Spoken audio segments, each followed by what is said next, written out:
These days, students aren't just turning to textbooks, they're turning to tech. From homework help to full blown research papers, large language models like ChatGPT are becoming go to tools in classrooms around the world.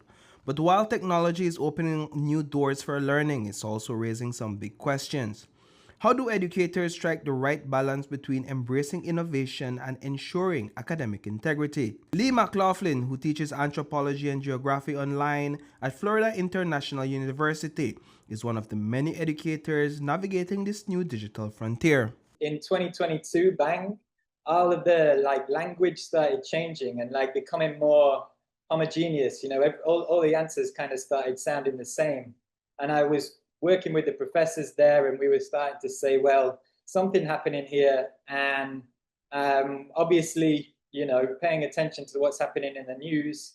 ChatGPT is becoming more and more widespread, more and more trained as more and more people use it. And students were using it to basically feeding the question into it and copy pasting the answer that was coming out the other side. So obviously that's a problem. One of the biggest concerns with students leaning too heavily on AI tools like ChatGPT, plagiarism, is becoming a real issue in classrooms. And it's not just about copying and pasting.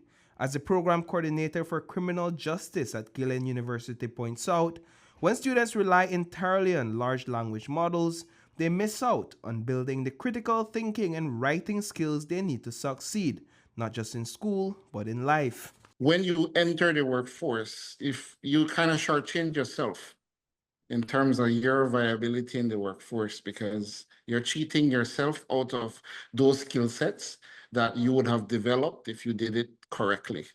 Because you take in the very professions that, such as, let's say, engineering, you take, social work. These require to be intimately involved with those persons you're working with. And people will see through you day one. Let's face it, AI tools like ChatGPT aren't going anywhere. In fact, they're only getting smarter. And educators like Dale McDougall, an adjunct lecturer at Gillen University, are leaning into that reality. Instead of fighting the tech, he's rethinking how he teaches.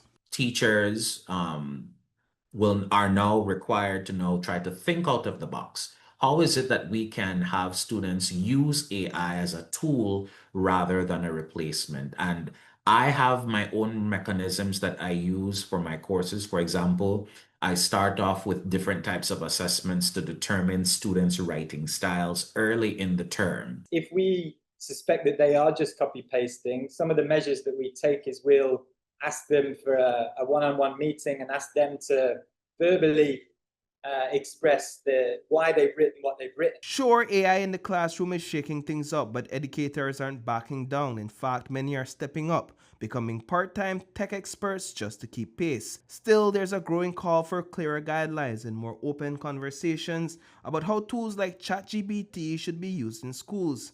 And as Dr. David Aguilar, computer science coordinator at Gillen University, puts it, this tech is evolving fast. That means that the education system must stay flexible, ready to adapt as the digital landscape keeps changing. So we are trying to guide students through a forest that we haven't been through ourselves yet, right? So it's tricky. We need to be on our game. We need to be very creative in our own approach. We need to make sure that we are seeing where the world is going so that we can say, okay, we seem to be moving in this direction. And again, Mr. McDougall talked about the way he edits his assessments to make sure he gets what he wants out of his students. I think that's the way it has to be. We can't do things the way we've been doing them so far. We'll be stuck in the past.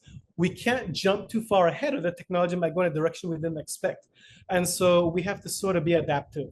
I think that needs to be the key word. So the classroom is no longer just about administering lesson plans and issuing grades. It's an entirely new landscape where humans and machines must coexist.